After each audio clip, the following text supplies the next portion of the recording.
All right, everybody, here we are. It is 6 p.m. Eastern Standard Time on Wednesday, February 4th.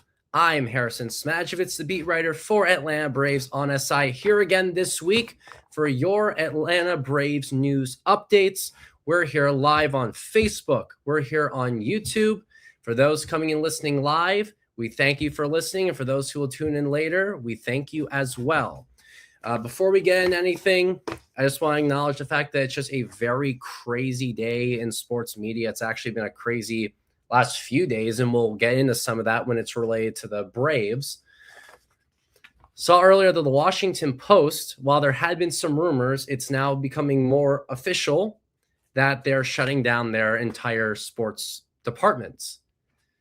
And it's even before the Olympics. This move is just happening. A newspaper that in its day was considered to have had one of the better sports sections is now completely cutting it loose.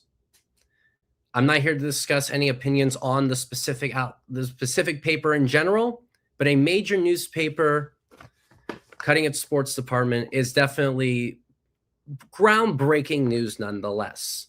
And it is a crazy day for sports media. That being said, we move on to the other crazy shifts that are happening in the sports landscape. And as much as I want to go into spring training, which is a week away, and just start talking about all these roster moves and who's going to be there, the prospects, the non-roster invitees, those were announced by the Braves earlier today. There's one thing we need to discuss first that most Braves fans really want to know. Yes, and that's more than which prospects are going to be in Northport. It is, where are the Braves going to be watching? Where are the Braves going to be on TV? For the last 20 years, it's been on whether or not you call it Fox Sports, Bally Sports, FanDuel Sports Network. It's been on cable at the same channel for a while. It is looking very clear that era is completely over. Next year, this upcoming 2026 season, the Braves are going to be somewhere completely new for television.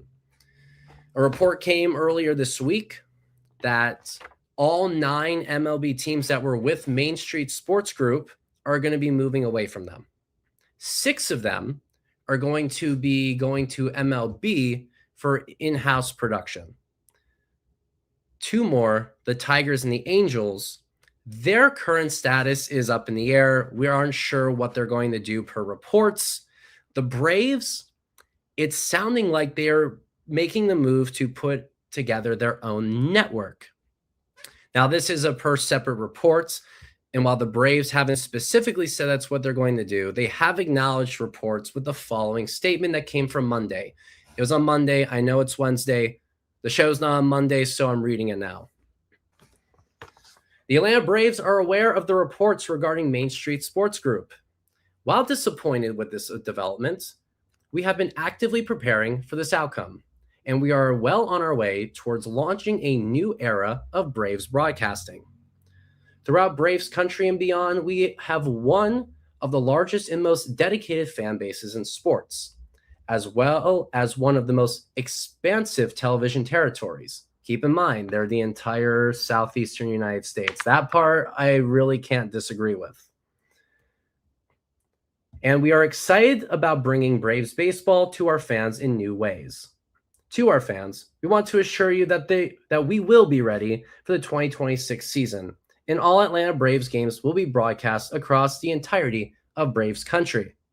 We look forward to sharing our path forward in the coming weeks. It can be assumed at this point that the Braves are going to be announcing some form of TV. And we are having a word that there is an audio issue. Someone is saying they can't hear. My mic is said to be on. If there's anyone else who's also sensing that there is an issue with the audio, please comment as well. But right now it says my mic is on and we are live. So for the time being, I am going to continue. Perfect. All right. Glad. Thank you, Craig Air Force, for making sure the audio is all good to go. We appreciate that. Braves television, in case anyone missed it due to any audio that might have had any problems, technical difficulties, the Braves are currently preparing for their new era of television broadcasting. I read the statement. We don't need to go over it again. The point is they're going to announce a plan soon. What the team, from what we are speculating, we've had some speculation for a while on what they might do. The Atlanta Journal-Constitution has also put out some reports that also indicate that this could be what's happening. Gray media. So starting last year, the Braves cut a deal with them. They're the ones who do Peachtree TV. They have Atlanta News First. That used to be the CBS station. They went independent about a year and a half ago, if I'm not mistaken. They do 15 regular season games. They did 10 spring training games last year. Since they already have a contract with them, it's looking like it could be that's where they go to air their games on broadcast television. Now, how they do it for streaming, we're going to have to wait and see. There's definitely going to be some kind of streaming option. I know right now some of the options have been like the FanDuel Sports app. That's clearly going to be gone because these games are not going to be on the FanDuel Sports Network.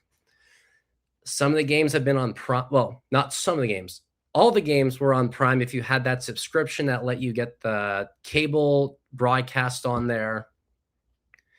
I don't know how that's going to work going forward. I'm sure that will be part of the upcoming announcements. But from the way it's looking, it's going to be heading back to regular broadcast television. Now, what does that mean by broadcast television? I know the older audience will understand, cable versus broadcast TV versus satellite. This is almost more of an explanation for the younger audience. Like really myself, for context, I'm 27 years old. If I hadn't gone to media school, I'm not sure if I would know the difference at this point because I didn't experience some of the changes. So for the most part, most people know traditional television as the cable package, having direct TV on satellite, etc. Some people might also, who are on the younger side, or even just remember from back in the day, bunny ears on television, the antennas, etc.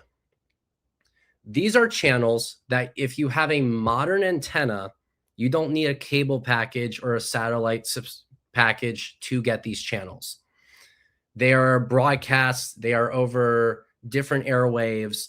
Now, so you can't just dust off your old bunny ears from before 2009. You have to get like these new special ones, I'm 99% sure of, because of how they went digital back in the day. But the point is, they're no longer on TV. They're no longer on cable TV. Now, for those who were saying, I remember some people at church that said, put the Braves back on TBS. You're kind of going to get your wish if this is how it goes your way. Peachtree TV used to be WTBS from the 70s to the mid 2000s. If they go on A&F, they're both on the gray media channels. So you'll have what would be probably all the games on that platform along with a streaming option. I would have to imagine that MLB TV, which will also be through the ESPN app, along with what they say are MLB platforms, will also carry some Braves games. Some select ESPN nationally televised games, not Sunday Night Baseball. That's now on NBC, and we will get to that in a moment. Will probably also be a place you can watch a couple Braves games. And as for Sunday Night Baseball, the Braves are already have 3 or 4 games that will be on NBC this year. So they'll be exclusively on Peacock or the revived NBC Sports Network channel. That was the one that went away when the NHL ended their contract. Now they have MLB and some NBA. They're bringing that channel back. That's where a lot of the games will be. The first round of the postseason will be on NBC. So if the Braves make the playoffs, that's where you'll watch them there. So there is some certainty with select games already. It's just figuring out where the main channel is going to be for games going forward. It's no longer FanDuel Sports Network. I would not be surprised if it was a gray media station. And remember, this is specifically for Atlanta, where I mentioned Peachtree TV and A&F. There are local gray stations all over the Carolinas, Tennessee, Louisiana, Alabama. If there is a channel in your state that aired a Braves game last year along with the channel, with the network, there's a good chance that they will be airing more games going forward. I'm not going to list them all, but if you know it, you know it. Just to get some idea of like how we all got here. I mean, look, so back in 2019, Disney bought 21st Century Fox. It led to some spinning off of some channels because Disney couldn't own both ESPN and Fox Sports. They couldn't own the Fox network and ABC. So it led to the creation of the Diamond Sports Group, who then couldn't pay its bills as there was more cord cutting. Last year, there looked like there was a conclusion to the bankruptcy proceedings.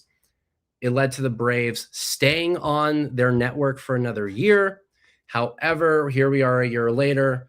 What is now called Main Street Sports Group is having problems again, and the league has backed out. Some teams backed out last year. This was sort of the final blow to it. So in the end, it is an end of an era in television, and we will see how it comes in the upcoming weeks. Moving on to actually discussing the spring training roster. So today they announced, the Braves announced 24 non-roster invitees. I'm going to discuss a handful of those plus a few others who are on the 40-man roster. 64 total players. The 40-man plus the 24 invitees will be at Big League Camp in Northport. Pitchers and catchers report again on February 9th. Those squad workouts are on the 10th with full team practice beginning a week later. Some notable prospects who are on the non-roster invitee list. J.R. Ritchie. He was the standout pitcher who started the Futures game. He's expected to make his debut in the 2026 season. I've mentioned him on a previous episode before. You guys have likely read about him plenty with how he has been performing. Alex Lodis, the second round pick in the 2025 draft, is already heading to spring training. John Heel, if you're not familiar with him, he is a shortstop for the Augusta Green Jackets. He played some time though with the Columbus Clingstones at the very end of the year, but he primarily played with Augusta. He was the Carolina League Player of the Month in August. Had a bit of a breakout toward the end of the season, and it looks like the Braves want to see some more of him. You'll also see Owen Murphy. He's coming off of Tommy John surgery. He looked very strong for High A Rome last year, and he's going to get his crack at spring training. Garrett Bauman, not Bauman, not Bowman. I'm sure I've made those pronunciation mistakes myself in the past, but he is expected to be there as well. He's officially supposed to be there as well. Now, Atlanta Braves on SI had originally reported that Murphy and Bauman were going to be there. It's official now that they will. Some other top prospects you should be expecting to see there. Didier Fuentes. You might know him from a few shaky performances for the midway last season. He's still a top 10 prospect. He was actually named the Braves #2 prospect by ESPN in the last couple of days. Not sure if I would have ranked him over Ritchie, but obviously we know there's still some potential there. He just got called up a little too early. He'll get his taste of spring training. He looked good in the spring breakout game last year. I'm sure we'll see him again during the regular season. Hayden Harris, he was one of the big names in the system last year with his 0.52 ERA, his sub-1 WHIP. He appeared in the Futures game as well, made his debut at the end of the year with Roldy Munoz, who's also going to be at camp because he's on the 40-man roster. Jan Carlos Lara, he will be there as well. He has not made his major league debut, but he's been called up before to get some experience with the veterans and work on his craft. He's in the Arizona Fall League getting work in after the season. His numbers make him a bit of a polarizing guy. Those who look more at like some of the advanced stats, look more at like the potential of his pitches, really like him. Some who just look at the straight stats like his ERA and his WHIP and what other traditional stat you might look like, you might be a little hesitant, which is understandable. But for now, the Braves see something. He's still a top 30 prospect. We'll see how he continues to develop his craft. Those are the top prospects you'll likely keep an eye on. Obviously, you'll see other young stars like Hurston Waldrep. He is no longer officially a prospect because he graduated from that role with his late season performance last year. He's going to be vying for a rotation spot, but he's also on the 40-man roster, but just not a prospect. Other notable invites to keep an eye on: Martin Perez. He signed last week. He signed recently. I got the date wrong. My apologies. He signed recently to a minor league deal. He's a former All-Star for the Rangers. He's a World Series champion. So that is a potential starting pitcher option who has come into the system should they need him. The Braves are still looking to add a starter, but I'm not going to go there right now. I've talked about that plenty until there's another update. That's all I'm going to say on the matter. Carlos Carrasco, who made a few appearances for the Braves last season, he's back on a minor league contract. He's going to be there in spring training. Again, another option to look out for, because if they need a starting pitcher, they might call upon his services again. Luke Williams is back. Aaron Schunk was a shortstop brought in on a minor league contract. Could he potentially be an infield option for the Braves at some point in the season? He could. It's very well possible. It's also possible that he just isn't on the roster or in the organization at all come opening day. That's also possible as well. We won't know for sure, but he's someone to keep an eye on just because of the situation at hand with Ha-Seong Kim being hurt, seeing what happens with Mauricio Dubon, who's supposed to be the opening day starter. Maybe Jorge Mateo isn't necessarily working out. You never know.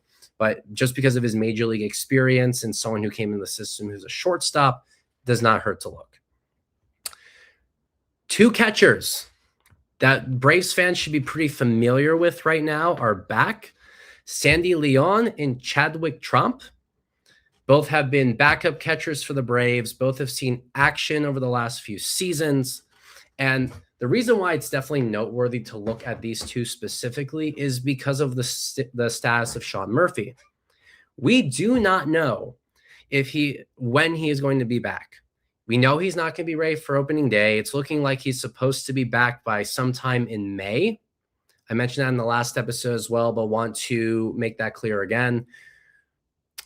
But in the interim, whether or not he's supposed to be back in May or June or 2030, someone's got to back up Drake Baldwin during that time. So spring training will be a time to see who could potentially be the backup catcher. And even when Murphy is back, remember, there's some chatter about maybe how they are going to try to get Murphy and Baldwin in the lineup at the same time. They might rotate between being the DH and the catcher. And if one of them's the DH, unless they're willing to forfeit the DH, you're essentially down a catcher for the entire game. If you're going to go this route, you might need a third catcher on the roster. Hence why Leon or Trump could come in handy.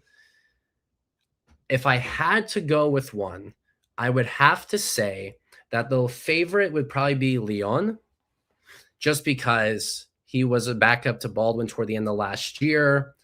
Even though he had to leave and then come back as a minor league free agent this offseason, the Braves did outright him. They wanted to keep him in the system as an option. So he's going to be around. He's a much more experienced than Trump. Chris Sale, in particular, really likes Sandy Leon. Those two go way back. That was his catcher when he was in Boston before coming to the Braves, both of them. They got to work together a couple of times back in this last season. There was a rehab start where Sale got to pitch to Leon in Gwinnett. Then you had it where he got to pitch with him with the Braves after Murphy had to be shut down because of his hip injury. A lot of things align where Leon would look like the favorite, but also Trump has more games played with the Braves. They also know what they're getting with him. There's always a chance they roll with him because, like I said, it's both of them are the Devils, it's just going to come down to who makes the most sense once spring training is over. Be on the lookout for both. All right, moving on to the final thought on the night. So let's talk Ronald Acuna Jr. Never a terrible topic to get into. We're going to be talking about him plenty, especially if he's healthy the entire season, which is how he's looking right now. World Baseball Classic, we know that's happening. Get ready to watch him for Team Venezuela as opposed to with the Braves in spring training. But that's not why I'm talking about him. I wanted to reference a story written by Garrett Chapman here on the Braves website. He also does a Falcons podcast with us and does writing on Falcons on SI. Definitely give his content a listen and a click. He does very good work. So shout out to Garrett. Good enough story that I wanted to piggyback it and discuss it on this podcast. So MLB Network does their top 10 players at each position before the beginning of every season. That's tradition. They do it every year, and it allows for discussion, and we're going to run with it. Acuna was ranked the number 5 right fielder in the game. Now, if you ask me, that number, even with his injury history, does sound kind of low. It implies right now there are 4 better right fielders than Acuna right now, and arguably he's a top 5 player in the game. Now, of course, they use stats, all the injuries, they all factor in what makes this list. So I understand why he is not a top 5 player right now. He's actually on the current list, number 14. But for having an honest discussion here, who is truly a player who is better than Acuna? You want to make the argument of Ohtani? Fine.